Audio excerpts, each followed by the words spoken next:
Way, the great Tao flows everywhere, both to the left and to the right.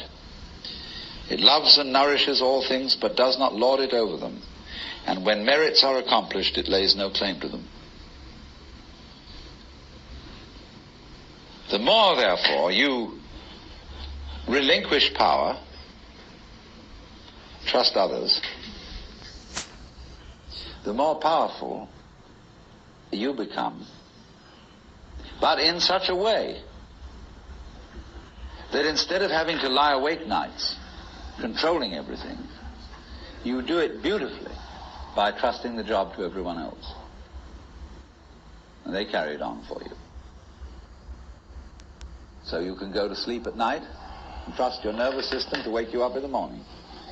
You can even tell it, I want to wake up at 6 o'clock, and it'll wake you up just like an alarm clock.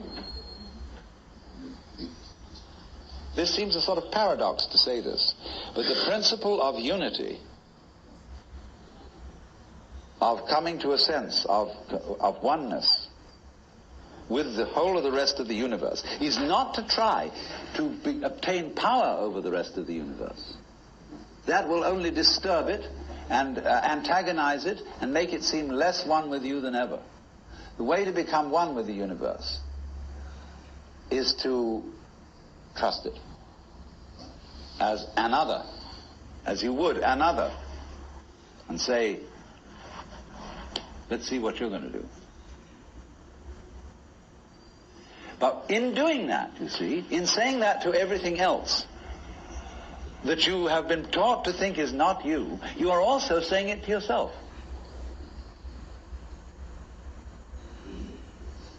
Because finally, as I pointed out, you do not know where your decisions come from. They pop up like hiccups. And when you make a decision, people have a great deal of anxiety about making decisions. There's this guy farmer, who ordered a help man to come in, and found he was an extraordinarily efficient worker, because the first day he put him on sawing logs. And he sawed more logs than anybody had ever sawed. It was fantastic. But it was all done in one day. So the next day he put him on to mending fences. And there were all kinds of broken fences around the farm, and in one day he had the whole thing done. So he thought, what am I going to do with this guy? So he took him down into a basement and said, look, here are all the potatoes that have come in from this harvest. And I want you to sort them into 3 groups.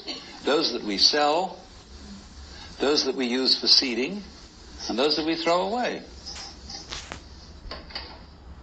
So he left him at that. At the end of the day, the laborer came back and said, well, that's enough, mister. I quit. Oh, he said, you can't quit. I've never had such an excellent worker. I'll raise your salary. I'll do anything to keep you around here. I said, no.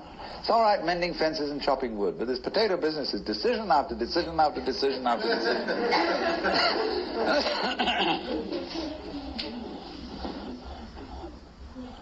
So when we decide, we're always worrying, did I think this over long enough? Did I take enough data into consideration?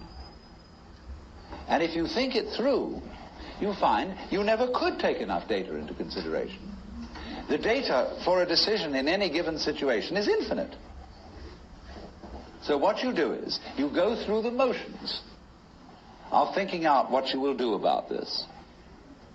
And then when the time comes to act, you make a snap judgment.